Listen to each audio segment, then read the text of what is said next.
District Abero magiti ko maluma Uganda guno gumetit kilim chilling billion mia bichu Abero pimon kianyira magiti kaberu maki abigil report ikum yubman kimuken mapol yimamelo ngemo chin ichi big matin.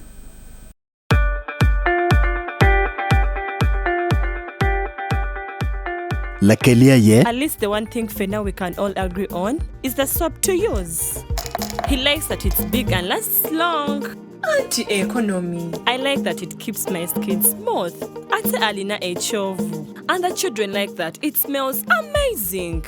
Everyone is happy. Movit soap comes in 4 fantastic flavors. Movit family soap is truly soap for the whole family. Movit. All day confidence.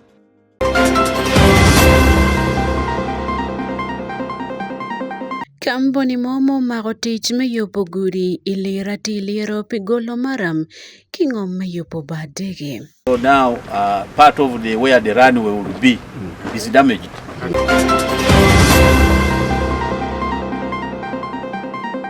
Anyira piario ya bero magunyual John kilu kodi guno gumekwan dongutia wakwan giwogo. Budget beneficiaries are young girls, child mothers below 18 years old.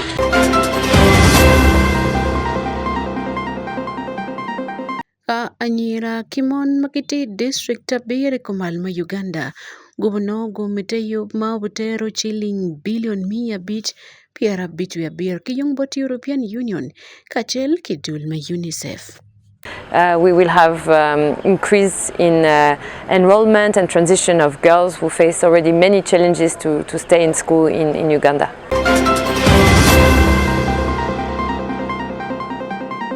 Amoditual ajuli kaneno yup milorange mochu nyitinti ya bid nendo para dek mijemia bongwen mwara aliwiripiru wangwen anya sande ya Akumu ajuli ditual yup man.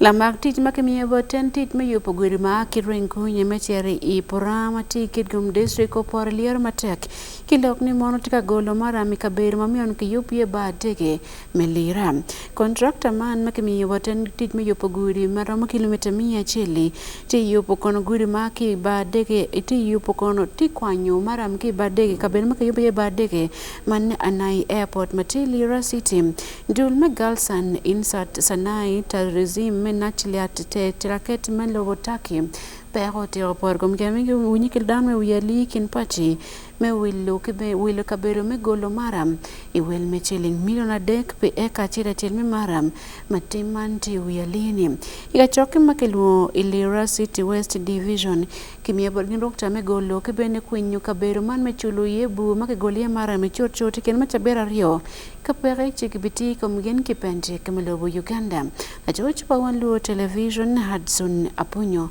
Obirka Jackaman and Kelly report.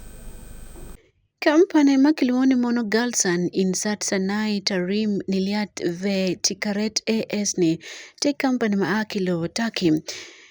Egare makono gen golo kelwak mai kabero men magitiga fugo mogoni gibi wilo maram ekachil iwel mechiling million adek. Ika maro tela mewit Lira City West Division goniang pian ngomanti area mamegi gulu waga chakelo tela me company man kadongo jo waga chot niket kunyo kweyo makekan kongdo bet pere man kunyo maram ki kabero ni.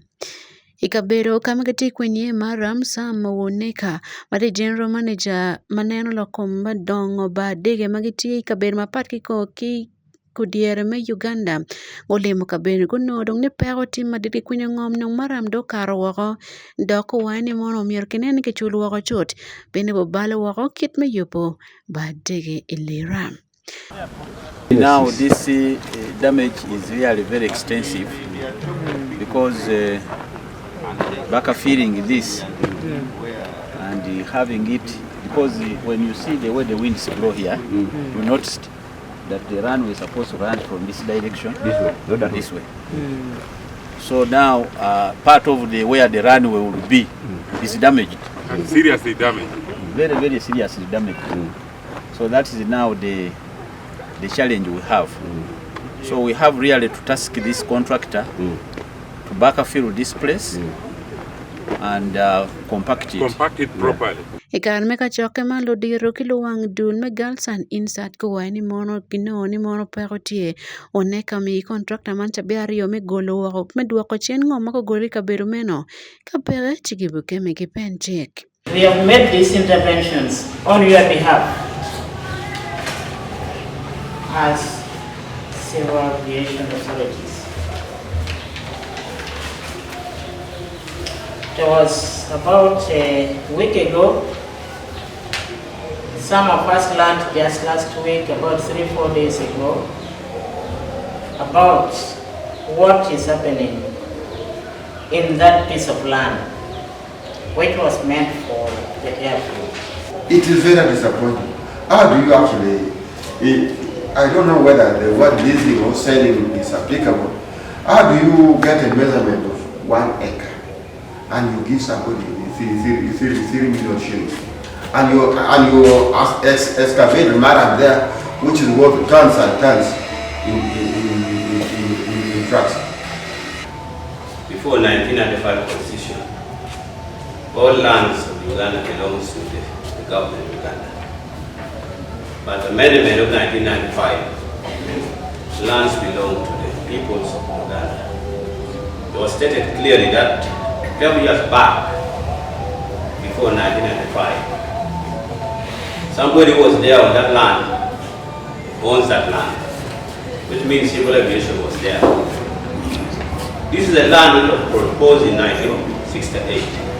Oneka wani mono ba degni kono ngeti ya tiche wachon ento porpatuo COVID-19 ayo balo matek giruman.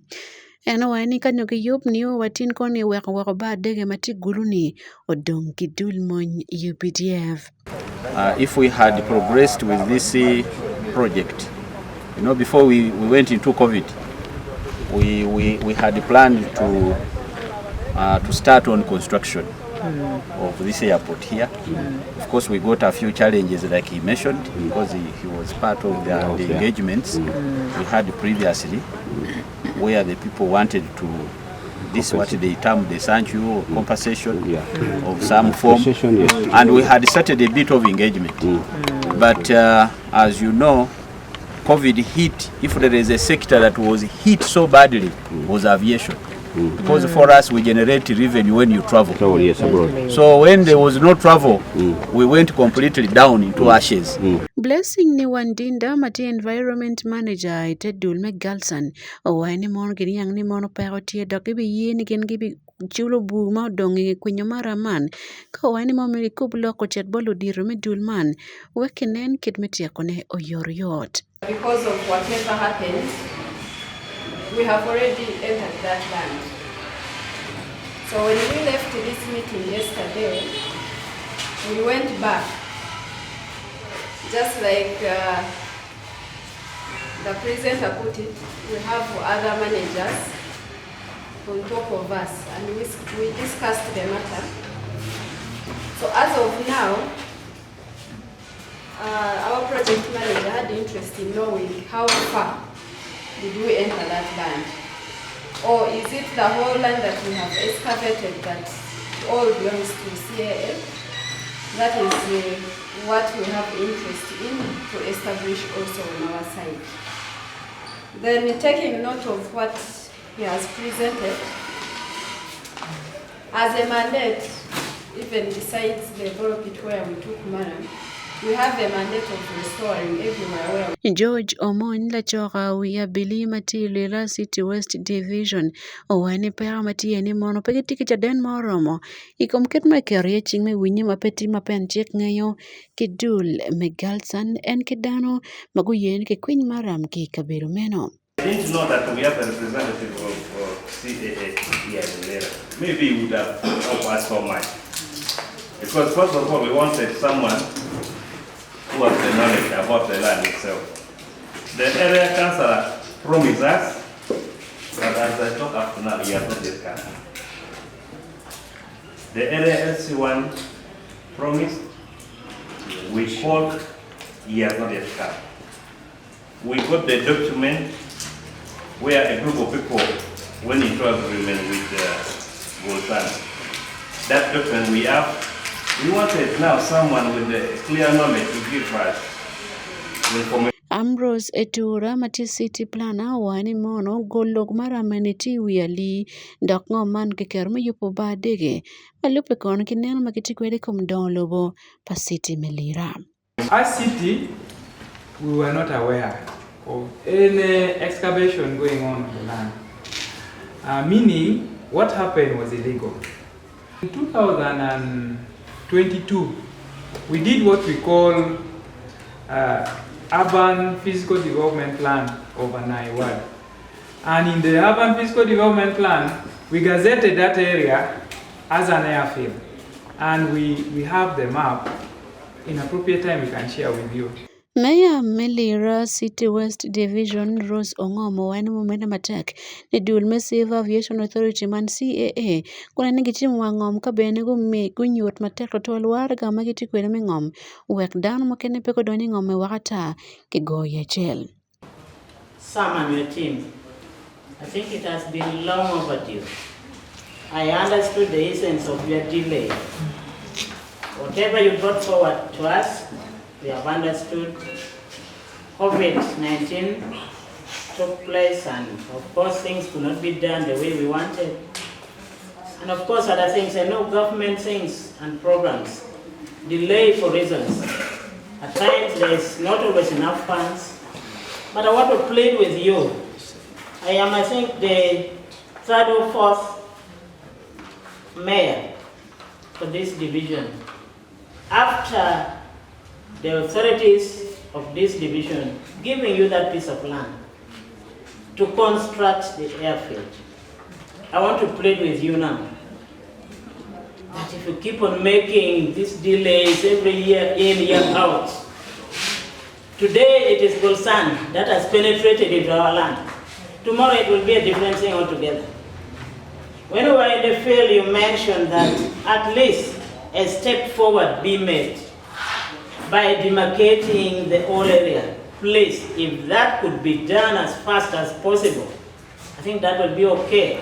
Dul Megalsan Insert Kisadim Al Kuwait General Trading and Constructing ayekon gitika gedo gudi me aki renkunye mechero ya pach karo kilier mechero pora matibo ping me kilomita 100 gimero medlache me aki mita abich me karmanti yene odokon gudi mati lane ario lache bobero mita pa kaben gibi yubo gudi makinonge tie centimeter beach.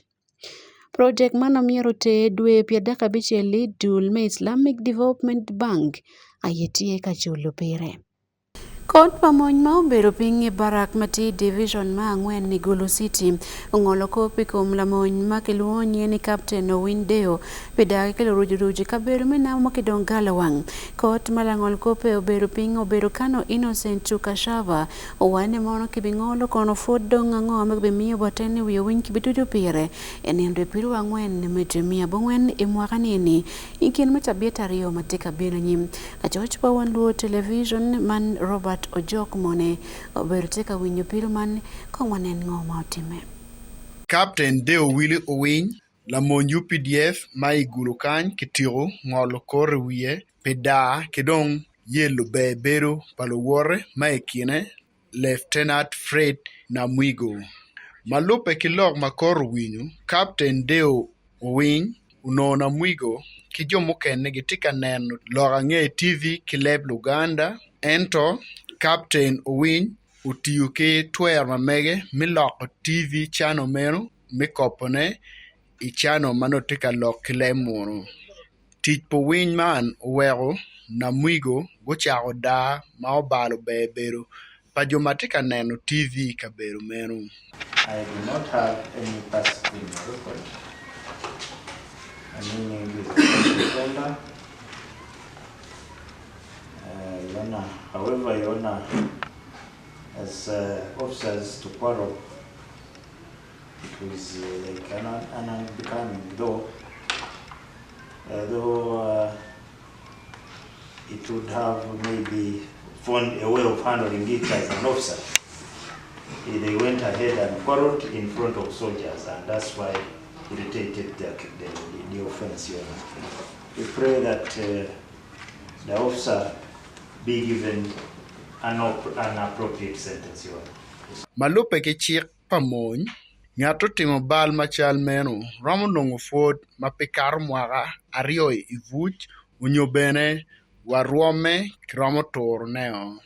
La piri da matika chumpio winy, ulego kot me meno winy, fod marep pien winyo be la mony, managa yang, fud pia o nyim kot be pia o timo bal mo, pe mwaga par bichiel mberi mony, medico meno winy, ubero dano maro tiche muweko kimero ruome ni owe kom karni ti captain. La piri da po winy bo mede kon wachi winy ti la tij matek pien utiyo i operation mapapat chalo lightning thunder kiene mwaka liwario kabu ngwen niyo mwaka liwario kapara chiel mane kom karni ti ka tije operation te brigade mia bich kadek mati i boda kilobo mokene.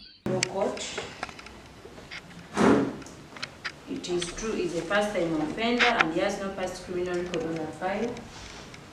He has wasted no court's time by pleading guilty on the first instance, which is a sign of remorsefulness.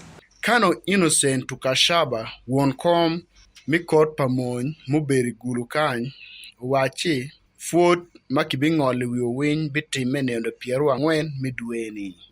Kano Tukashaba omede kon wachi ti bal madit tutwal kal la dit mony kela yela ikum lumony maruom gila pi. Pi Wan Luo TV and Robert Mone ke Gulu City. Lutina nyira marama gen piru wa biro magunywal chon na Dr. Luti kitiki Lutine kogi guti ya kwan ki Child Voice International mati Lukome Center Manager Melokodi mati ibo hatira sub-county Igulu District geno no gume kwa najima pool dako waki ya Joli West Nile meri kika beri mokene kene South Sudan mako beri kenu ringa yela dako no kony mani woki bodli makon ki beri kamiyone mikonyo kagin makitiki peroni wanen kong report kibo Johnny Sani ujaga John oberte yup mautime ikabero makiluoni mono Lukome icharo man milukodi. Lutiana nyer ma pol ma mwaka gi putieno giti karo ki chan ma jo ti kamiu ikum gi wero giti kanywal John ma wero anyimbi romberu kamaraj ento kigum mabe tie jomo kene ki mago chingi mago kwano ti ching man ki Child Voice International Richard Tarinyeba la wi Child Voice International Uganda oteroni anyer man mago tiro kwan gi ti ching ke rugiti kamete ikidmeti yulim madongi konyo anyira makaro mia dekulu. Our target beneficiaries are young girls, child mothers below 18 years old. We have served over 300 young girls. Most of them are scattered around the country. I cannot tell you that we have 100% success. No, but at least we are somewhere in 70% success. We are getting girls in northern Uganda and West Nile, but searching for jobs is countrywide. Most of them are in Kololo, working for ministers as maid. It's not something small. People go to as kadamas outside the country. So having a girl from here cooking for a minister, it's not something small. Kwan man be dog mapole giwaju ni kwa gitika loke Charity Angel Alanyo en aki patiru sub-county Igulu District tirungo ma ene kwano. Ma Child Voice ano fonyi agriculture ano fonyi tailoring ano fonyi catering ano fonyi sweater knitting ano fonyi hairdressing ka dog gang atigi keur atigi tero atigi chung piara kena mikedo gin makwano I practice and ka dog atigi plan mitala tena gang kwan kila tichene mat no Child Voice and Child Voice go yaba nyima gin ma chore e chunya nyal werwa en ka wa dog gang gin moge ken ma wa kwan ki kan wa kar beri practice wa kar beri gin atima wa kar beter gin ma pere te wa med ki walu nywerwa Nyamal 1K la wia nyira ulega nyira maguti go kwangi ni umier gu mete ki kama gu gik yeni kono gu ke twingi iriago maguno itiching wego kony meloko kwogi ikidmetiu lime konyo pajogi. We can pray to God amid these challenges and success. We have learned to forgive and let go. We have learned to love and care for one another. make right decisions in life, and above it all, we have acquired skills in different vocational skills: hairdressing, tailoring, sweater knitting, catering, bakery, agriculture, business, counseling, and guidance. Therefore, we now have the weapon to fight poverty independently, pay our children in school, and face the world. To my fellow students, if you can, I advise you, try to upgrade in your vocational skills. Take your children to school, be disciplined, and put into practice all the skills that you have learned. Hitmenu bene Nathan Mansaga, Chief Executive Officer me Child Voice International wajoni mirigitie me rocho ko polotiena nyera maguwoki pero chala aduki melwen mauberu ikumalo me lob Uganda kachel hibur lobe mukene.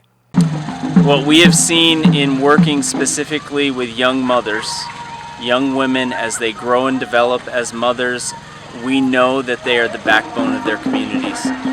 And sometimes the horrors that they've gone through, the trials they've gone through, the abuses they've seen, we have seen how that can turn and transform into something that smells very beautiful in a community, and they become not just a backbone but the leaders in their families and their communities and for their own children. And at the end of the day, that's what this nation needs. That's honestly what our nation needs, what our world needs, is these strong young women to grow into old mamas who are raising children and grandchildren and investing in future generations in a different way than what conflict was. Kadong David Achiere won komachel me Lukode village. Olego lutieno kwan man meketo ngo magukwano ni itich mekonyo rocho anyimgi ilweny ikomchan. Fonye magitika miyo fonye mitiching tika kontea ni mago mi lako poge kiken pachi. Pejo mafutin tika karakara wako lega wabodgi chino mere gu dog gang ka gu dog gang dunen keme go yup poge ma nyim don kake go yup poge ma nyim dunen ke kero jim magino magi fonyo ke Child Voice International etich gu chet gu bed la bol bolu tiam kay matu wako we gu lok po pa jo matu wako ni jo mati Mario machalo Child Voice International uno ko no te anyar ken ento we kien dan magi bere community kan bitika no ko no ko na bole lu tich makany mo kaneti mege choy community kan ama pate yanu te amade teno mano mege gigi tika kwani Child Voice mege te gwa ko ge mege tich ma Child Voice tika te mate ma lego ni mere gen go mete kere we ko kila loga kedma wan wa bi ko kere. Lutieno man kakimedo kerogi kitielo kogi yu mapatpat chigi romo kelo alaga kwogi dok giromo tiulem kingej maguno. Pi Wan Luo TV Johnny Sani uchaga chon Igulu District. Eyo makariating ki Arua City District abiri kumalama Uganda gobuno kony male mate chilling billion mia bichpiarbich abiro man euros million mia chel perdak ya bich madul ma European Union ka chel ki UNICEF gumiyo eyup makeloni mono Gender for Development Uganda G4DU yumatek project na mwaka biche bokon lotina nyera kimon magiti district mayumbe ajumani madiokolo nebi oyam kitkum kidong lamo district matut tie kibot Robert Adiga kama kiyare yupman isiti mearua. Itayubman Makeloni Gender for Development Uganda G4DU ni dulma United Nations Children Education Fund UNICEF gubu keriti doko boneno jima pigitego keneti ye kwan pa nyira magi kibene nene kilweni kom tim ger me ot ngey kibene miyo kony malupe kilokom yot kom manyudo nene kimiyo keri gidion bene kera polofone kidong dulme yup me wash dulma kilweni mon Spotlight Initiative KFW ki enable ayikubo heritage. Ekarma yapo ate project man kachoke mauti ya Arua City.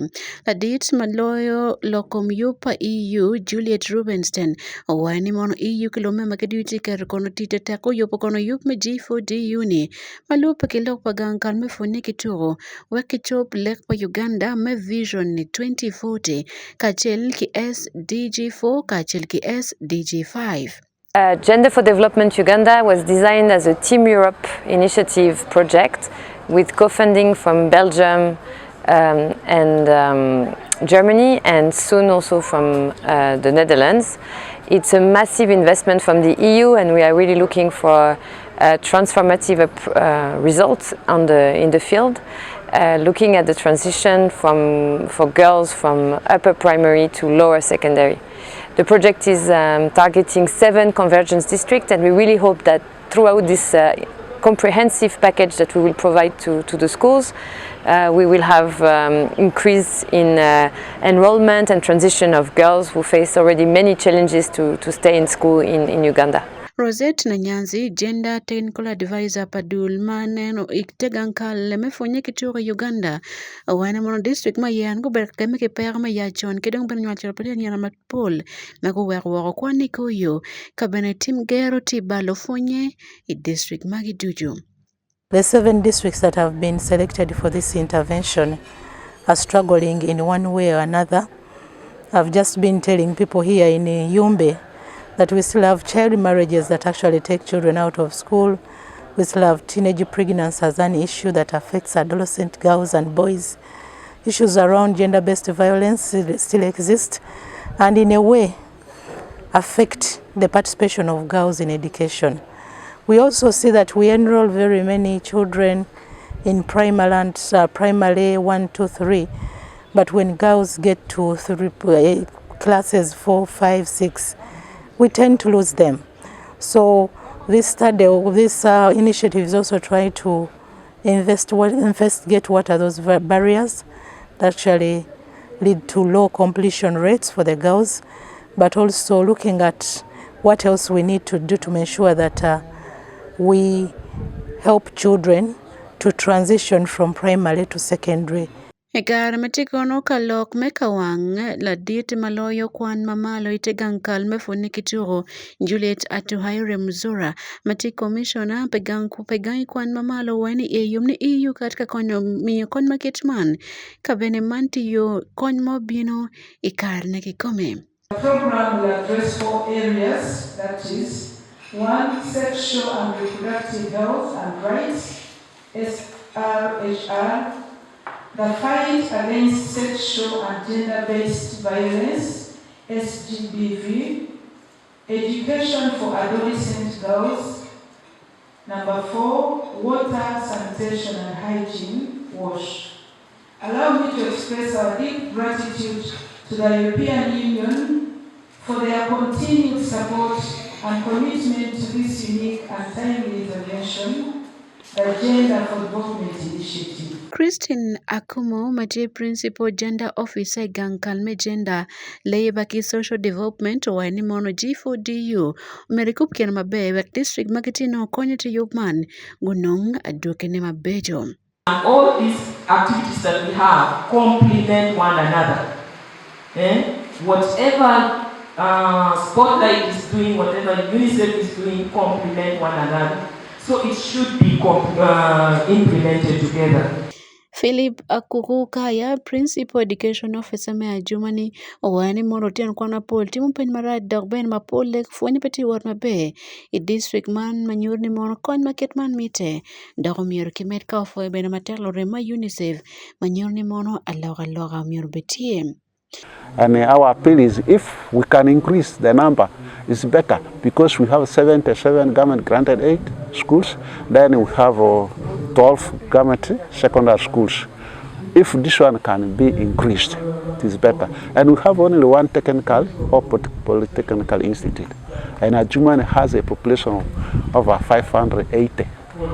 We are the one hosting the biggest and the largest refugees in Uganda by the census 2024. Itungchele Yerusa Oyoroth, Mati Senior Probation and Welfare Officer Menevi District, Owani Mono, Konyo Bin Karane Kome, Ento Perhodung Timapol, Omirkinen, Kitme Konyo Kogin, Magiti District.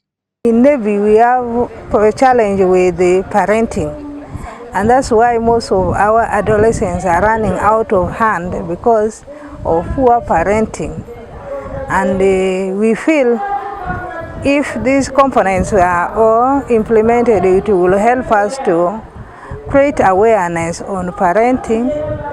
It will also help us create awareness to adolescents so that we change their mindset and make them be useful youth and also in future. Yup me G4DU bokonyo gae kwan primary ki senior gen mia ario gen mia achiel pier abich achiel kiti district abir ne ka mokene giti kampo Luria Yela man gae kwan piero ario mokene magiti i district abiro mako jo Luria Yela i kabir mameki iko malo me Uganda. Pelorang'e ma ochwiny e Wan Luo television Robert Adiga Kisiti me Arua.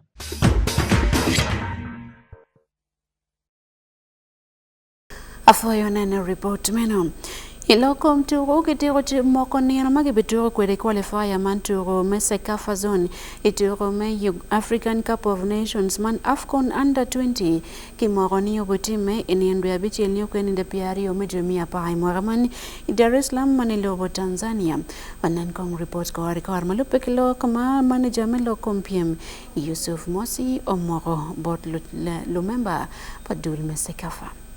Nyodro me Sekafa under 20 utimila wuji ang'wen Dar es Salaam dakikero tim mabung'wen magiti group ario mati yero tuko ang'wen kadong achiel ti tim abich kilo pajo man Tanzania mati group A man position neti A1 Otera meturo man Uganda giti group B position ne kiloni mono B1 tim abir mokene modonge kero gi enikin agulari arione malupe kado kiturogi. Report machil meturo mantie South Sudan kidong Sudan kadong agulu nyopot mario tie Burundi, Djibouti, Ethiopia, Kenya kachel ki Rwanda. Yad marangi kiarkere group A tie kitim abich mantie Tanzania, Sudan, Rwanda, Djibouti kidong Kenya. Group B tikitim ang'wen Uganda, South Sudan, Burundi kachel ki Ethiopia. Kom turmano betime kenil abichiel kininde pier ario medumia pai mwaraman i Dar es Salaam ilobo Tanzania. Mapat kilowo Somalia ki Eritrea remember mokene magomoro ni biberu te turmane wange ayeti Burundi, Djibouti, Ethiopia, Kenya, Rwanda, South Sudan, Tanzania kidong Uganda. Ituruma giki me AFCON under 20 zone qualifiers mauti me mwara ali biru ario lobo Uganda goyo South Sudan ne golo achel iko Mario. Ituruma giki mauti meki Al Hilal Stadium ati Omdurman Igartum ilobo Sudan. Pelorang'e mochwiny e Wan Luo television ania sande Akumu. Fort madipi beru kwed watine yup melorang'e mochwiny lobo social media watiki WhatsApp number watibene i TikTok watiki Facebook page watiki YouTube channel kabene watie i X man Twitter machon lobo berber kanonge kar makar botini leb man yang mabeloyo man leb luo ki Wan Luo television afoyena noa ania sande Akumu tum chabito ben mabewa make cheng bara jamanyen.